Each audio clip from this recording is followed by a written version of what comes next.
¿Cómo está? ¿Cómo le va? Qué gusto encontrarnos nuevamente para revisar información de impacto económico dentro y fuera de nuestras fronteras. Empezamos con titulares. Enunciados que nos hablan primero de Ecuador, que para contra las políticas neoliberales del presidente Lenín Moreno. Luego tendremos nuestro expediente económico, Argentina atada a los lazos coloniales del Fondo Monetario Internacional. Lo vamos a revisar en nuestro segmento de análisis. Diálogo económico entre delegaciones de China y Estados Unidos que deja y seguimos mirando hacia dónde va entre los dimes y diretes que plantea esta guerra comercial que ha comenzado Estados Unidos contra China y otros países del mundo y que empieza a dejarle no pocos enemigos. Empecemos con detalles.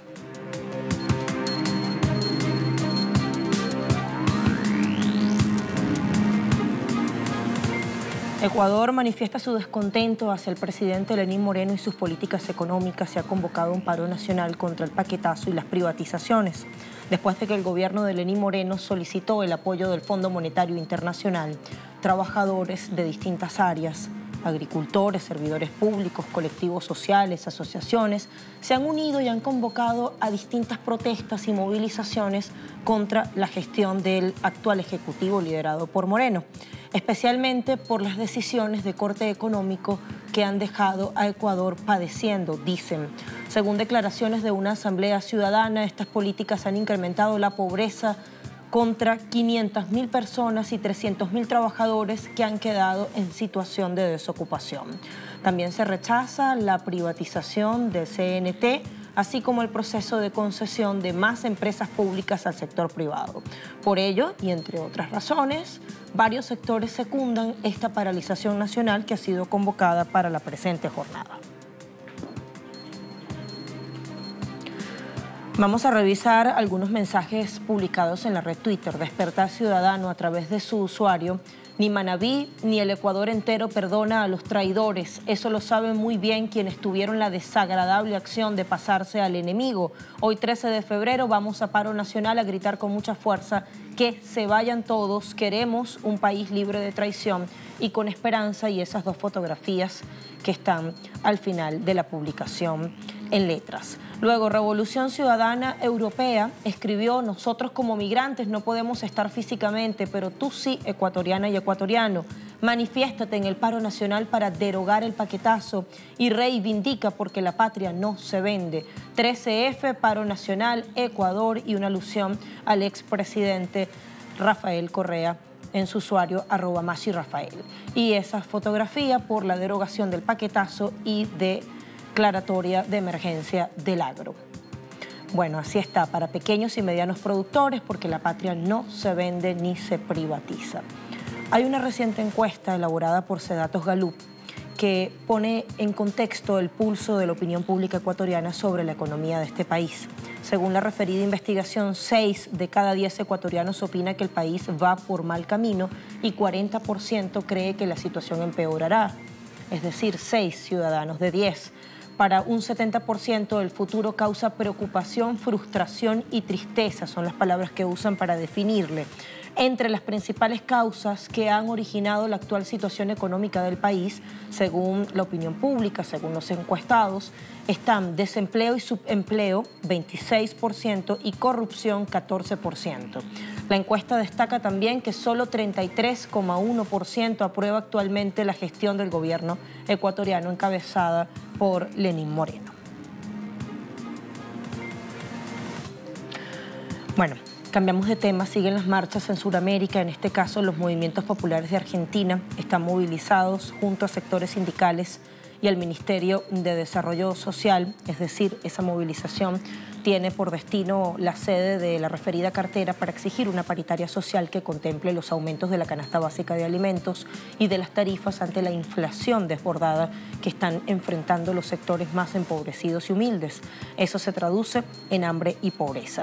Como respuesta a las medidas de ajuste que obligan a sectores que, como decíamos, son identificados como vulnerables porque son los que menos tienen, a asumir la crisis inducida por el gobierno de Macri en connivencia con el Fondo Monetario Internacional.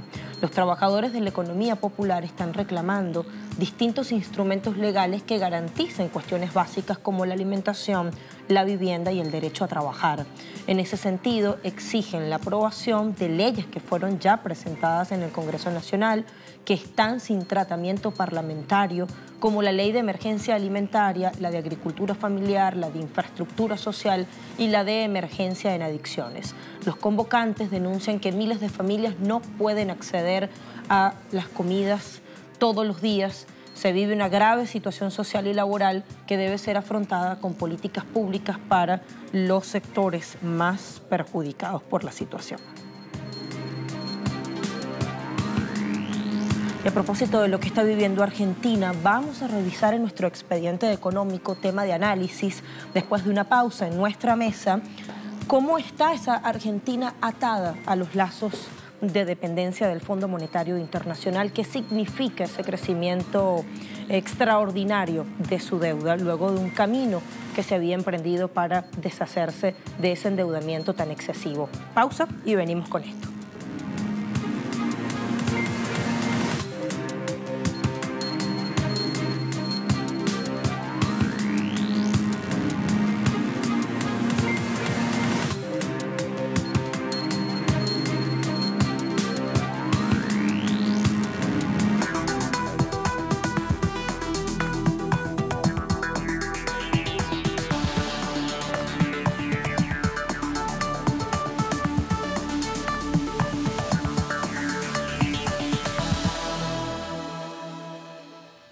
Tras el cambio de gobierno y de política económica hace algunos años, otra vez la economía argentina se encuentra bajo la lupa de los enviados del Fondo Monetario Internacional. Una comisión técnica llegó a Buenos Aires para evaluar el plan económico y las metas que fueron acordadas con el gobierno de Mauricio Macri para hacer ciertos desembolsos de ese endeudamiento multimillonario que adquirió. Vamos a revisar en qué contexto se desarrolla esta visita. Ya muchos han denominado el virrey de Argentina al Fondo Monetario Internacional. El regreso al Fondo Monetario Internacional sin dudas pone fin a la política de respeto de soberanía aplicada por el presidente Néstor Kirchner en 2006, cuando pagó 9.600 millones de deuda y suspendió relaciones con el organismo, lo que significó el fin de visitas periódicas y la elaboración de informes sobre el estado de la economía de esta nación suramericana. Gracias a la política entreguista de Mauricio Macri, la economía argentina queda atada de pies y manos otra vez al Fondo Monetario Internacional a cambio del tan anhelado crédito que considera indispensable para evitar un descontrol económico inmediato. El gobierno de Macri recurrió al Fondo Monetario Internacional a raíz de una fuerte inestabilidad financiera desatada a finales de abril de 2018 que impactó en una depreciación de la moneda nacional, una aceleración de la inflación que por estos días alcanza el 47,7% interanual, la cifra más alta desde 1991, y una caída de la actividad económica. A partir del acuerdo stand-by firmado en junio pasado por $50.000 millones con un primer desembolso de 15.000 millones, se dio luz verde para que cada una de las medidas fiscales, monetarias y cambiarias del Banco Central Argentino sea auditada por el FMI. No se trata solo de una supervisión general a la política económica de más ajuste del gasto público, más tarifazos y del remate del Fondo de Garantías de Sustentabilidad de las ANSES para pagar jubilaciones. Los técnicos del fondo encargados del monitoreo también reciben información diaria, semanal y mensual de las principales variables. Son consultados en forma continua acerca de la marcha de las metas establecidas y la Junta Ejecutiva del FMI evalúa cada trimestre, desde la primera revisión del 15 de septiembre pasado, si continúa o no con la asistencia financiera. Siguiendo esa línea, por estos días el Fondo Monetario hace la tercera revisión de la evolución de las cuentas públicas de Argentina. Si el país logra el visto bueno en esta nueva auditoría, el fondo procederá a hacer en marzo próximo un nuevo desembolso por algo más de $10.000 millones y otros 2 antes de las elecciones presidenciales. De ser así, el gobierno habrá recibido el grueso del crédito por $57.100 millones pactado al precio de un ajuste que deberá continuar quien gobierne a partir de 2020. Estos datos colocan a Argentina como el país de la región con mayor endeudamiento según la Comisión Económica para América Latina y el Caribe, CEPAL. La proporción de la deuda pública argentina alcanzó el 77,4% del PIB a mediados del año pasado, cuando en 2015 el porcentaje era del 53,3%. Así superó a países como Brasil, Costa Rica y El Salvador. Sin embargo, ese porcentaje del 77,4% incluye solo el primer desembolso del préstamo del Fondo Monetario Internacional de $15.000 millones en julio de 2018. Pero si se toman en cuenta los 13.400 millones más que fueron girados durante octubre, el nivel de endeudamiento de Argentina está por encima del 80% del PIB, según aclaró la CEPAL en su informe titulado Balance Preliminar de las Economías de América Latina y el Caribe, publicado recientemente. Aún así, los datos de la CEPAL se quedan cortos. El nivel de endeudamiento se acerca casi al 100% del PIB cuando se suma también el último desembolso de diciembre del año pasado. La cuenta final a diciembre de 2018 es de 97,7% del PIB, según datos de la consultora Lavar Capital Growth. Este contexto hace que el Fondo Monetario Internacional se plantee distintos escenarios de cara a las venideras elecciones presidenciales, porque hay compromisos acordados para 2020, 2021 y que incluso comprometen a 2022. Durante esos años no están pactados nuevos ingresos de dinero, pero el país sí tendrá que pagar los intereses de la deuda, que serán muy altos. El año próximo, la entidad que encabeza Christine Lagarde podrá tener ante sí la continuidad de un gobierno dócil, al cual le impuso el plan económico, el ministro de Hacienda y algunas decisiones fundamentales de política económica que se toman desde Washington, lo cual le ahorraría inconvenientes a la abogada francesa. O bien, un gobierno de signo distinto que asumirá muy condicionado por la deuda externa y el programa que acompañó el acuerdo stand-by, lo cual lo dotará de instrumentos para presionar y lograr alinearlo a sus intereses. En función del dilema, el FMI juega con dos objetivos que pueden resultar contraproducentes: hacer lo posible para que Cambiemos siga en el gobierno, pero a la vez apurar algunas transformaciones económicas estructurales que con un gobierno de otro signo se le haría más cuesta arriba. En este plano se inscriben los cambios que el FMI pretende incorporar a los regímenes laboral y previsional. La reforma laboral, buscando principalmente reducir costos de contratación de personal y de su despido, además de la eliminación de normas que restringen las posibilidades de cambio en sus condiciones de trabajo, es una asignatura pendiente. El último intento del gobierno fue buscar el acuerdo por sector de cámaras patronales y sindicatos de trabajadores para consensuar cambios de condiciones. El fracaso fue más que contundente en las convocatorias realizadas. Los sectores textiles y metalúrgicos rechazaron la propuesta. Ellos esperan cambios, sí, pero en el contexto de la recuperación del consumo para que se reactive la demanda, para empezar. Por otra parte, en diversos documentos del Fondo Monetario se señala la intención de reformar el sistema previsional en forma parcial, aunque sin mencionar la vuelta al régimen de capitalización privada. Sin embargo, hay voces que aseguran que se intenta avanzar aceleradamente hacia un sistema mixto, en el cual los seguros de retiro jugarían el rol de las ex-administradoras de fondo de jubilaciones y pensiones, con acceso privilegiado para sectores de altos ingresos. El resto, pues, quedaría en un régimen general que los habilitaría a llegar a un haber a su jubilación de no más del 35% de su último nivel de ingreso como trabajador activo. Transformación que posiblemente se intente por vía de pequeñas reformas parciales, pero no por una propuesta de reforma provisional que habilitaría una discusión amplia. Su viabilidad será tema de la agenda reservada de los encuentros de estos días con la delegación del Fondo Monetario Internacional. Ese acuerdo crediticio establece fuertes compromisos de ajustes en Argentina. Ajustes que, aunque el Fondo Monetario Internacional y Mauricio Macri vendan como la mejor opción para lograr estabilidad económica en el país, realmente vulneran derechos fundamentales. De ahí el descontento social que también se deja ver en redes. Hoy viene el FMI a felicitar a Mauricio Macri por ser un ejemplo de cómo se puede destruir la industria nacional, cómo transferir recursos y ser responsables de más del 35% de población pobre, en la Argentina. Macri es hambre. El FMI gobierna hoy la Argentina a través de Macri. Es la soga al cuello que nos pusieron a los trabajadores. Necesitamos un nuevo gobierno que nos saque la soga, que rompa con el FMI, no uno que apenas renegocie cuánto nos ajusta el cuello para matarnos de a poco. En 2018, Argentina se convirtió en el país que más debe al FMI y el total de su deuda equivale ya al PBI, al Producto Bruto Interno. A la vez, la fuga de capitales fue la mayor en 15 años. Es la peor ecuación posible. Pregunta, ¿será por eso que nadie quiso responder las preguntas de Cristina Fernández de Kirchner en el Senado? Bueno, el mensaje de otro usuario. Y la verdad que nadie sabe cómo se va a hacer para pagar en el año 2020 la formidable deuda que ustedes han contraído, que tampoco se sabe dónde está, porque en definitiva, ¿dónde están los más de 150.000 millones de dólares? En netbooks, en obras, en hospitales, en escuelas, en jardines de infantes, en rutas, el mejor salario para los científicos, el mejor salario para los universitarios. Está todo devastado, señor presidente. La pregunta es, ¿dónde fue toda esa deuda que contraje?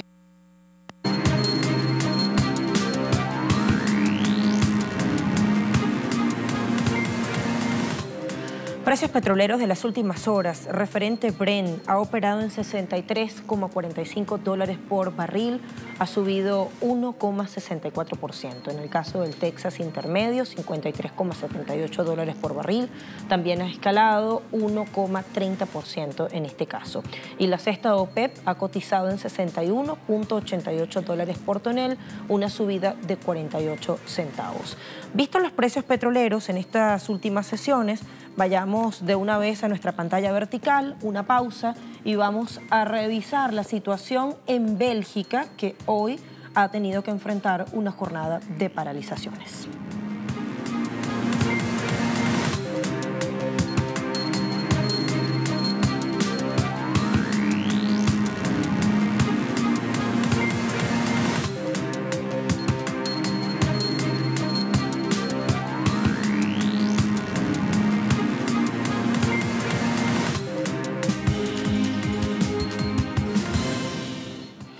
Bélgica vive en esta jornada un día de huelga general. El cierre del espacio aéreo como consecuencia de la falta de personal garantizado se augura o se pronostica, digo mejor, afectará a más de 400 vuelos y 50.000 pasajeros, mientras que la compañía ferroviaria nacional espera que se cancelen la mitad de los trenes en todo el país.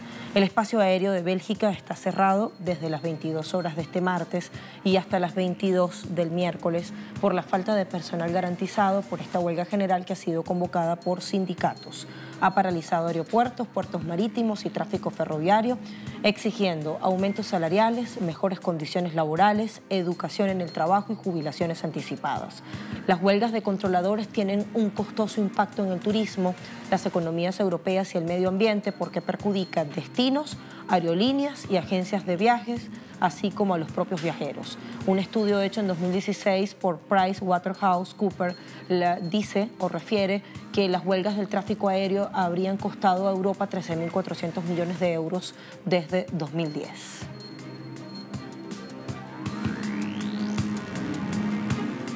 El gobernador del Banco Central de Inglaterra, Mark Carney, aseguró que el Brexit podría ser una prueba de fuego de los beneficios de un nuevo orden mundial. En Londres, Carney destacaba que el resultado de la salida del Reino Unido de la Unión Europea mostraría si se podría hallar una manera de ampliar los beneficios de la apertura mientras se mejora la responsabilidad democrática, esto entre comillas. Si el Reino Unido se ha enfocado más hacia el interior últimamente, ha sido por una buena razón. En muchos aspectos, Brexit es la primera prueba del nuevo orden global y podía probar la prueba ácida de si se puede encontrar una manera de ampliar los beneficios de la apertura, al tiempo que mejora la responsabilidad democrática. El Brexit puede conducir a nuevas formas de cooperación internacional y comercio transfronterizo, basadas en un mejor equilibrio de las autoridades locales y supranacionales.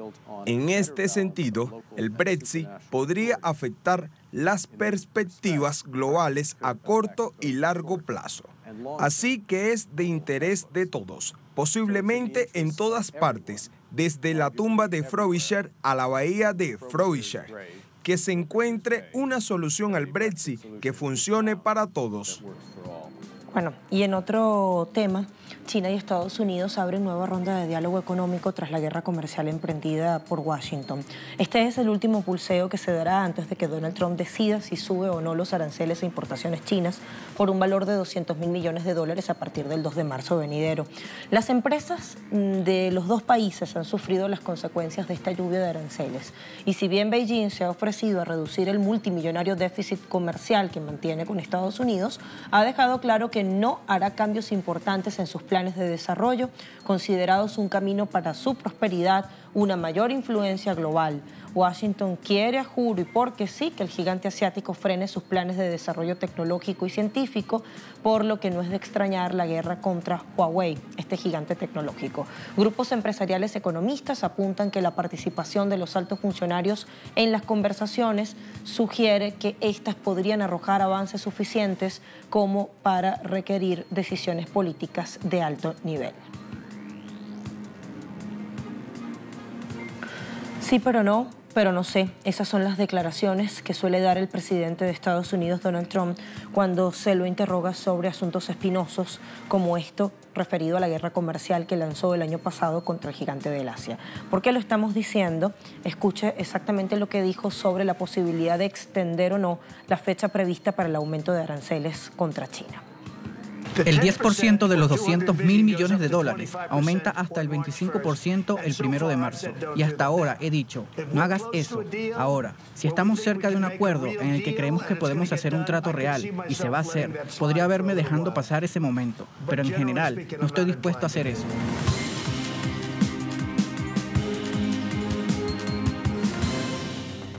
China mantiene su tendencia al alza. De acuerdo a la Comisión Nacional de Desarrollo y Reforma China, el gigante asiático se convirtió en un importante mercado de importación y exportación para las principales naciones comerciales de la Franja y la Ruta en 2018, al ubicarse entre los 3 principales destinos de exportación para 6 de los 10 principales países de comercio exterior, que forman parte del ambicioso proyecto comercial chino.